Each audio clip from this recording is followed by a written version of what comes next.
स्वागत करुछि मो चैनल संस्कृति एवं परंपरा को। जगन्नाथो लोकनाथो नीलाद्रिसह परोहरिः दीनबन्धुर्दया सिन्धु कृपालुः जनरक्षकः। आषाढ़ अमावास्या तिथि रे श्रीमंदिर रे खड़ी लागी नीति एवं बनक लागी नीति। खड़ी लागी नीति परे श्रीमुखरे रेखा टणा जाई थाए। दत्त महापात्र सेवक प्रभुंक खड़ी लागी गोपन भावे करिथांती। खड़ी लागी सेवा परे दत्त महापात्र सेवक महाप्रभुंक स्वरूप फेरिथिबा नेई गजपति महाराजांकु भेटी थांती। एही विधि को श्रीनगर को खड़ी प्रसाद विजे बोली कुहा जाए। बनक लागी नीति बा श्रीमुख सिंहार एही कार्य प्रत्येक बुधवार किंबा गुरुवार हेबा नियम। द्विप्रहर धूप शेष होई भितर धो पखाल हेबा परे मैलम ओ तोड़प लागी होई थाए। तीन बाड़े मध्याह्न धूप आळती परे होई थाए। एहाकु मध्याह्न पहुड़ आळती कुहा जाए। किंतु एबे पछ वीरकिशोर भंड बा भोग मंडप पूजा परे जय विजय द्वार बंद करा जाए।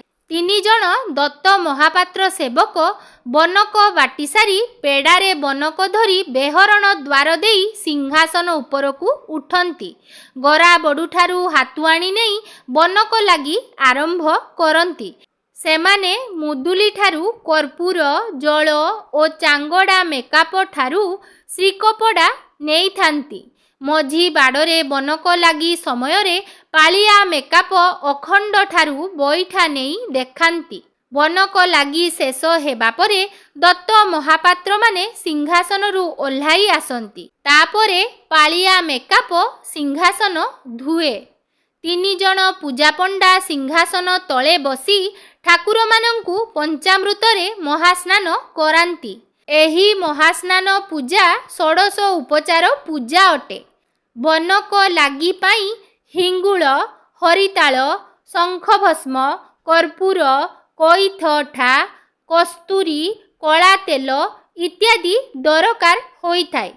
निम्नलिखित सेवक मानक द्वारा एही नीति संपन्न होई थाए। पालिया खुंटिया गोरा बड़ू पालिया पुष्पालक चांगड़ा मेकाप दत्त महापात्र मुदुली एवं पूजा पंडा।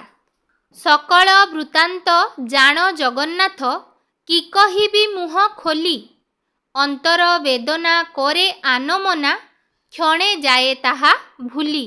अंतर्जामी बोली डोका पड़िअछि सुणम अंतर व्यथा देख नागनर गंधर्व किन्नर रहिछि तुम्भर गाथा।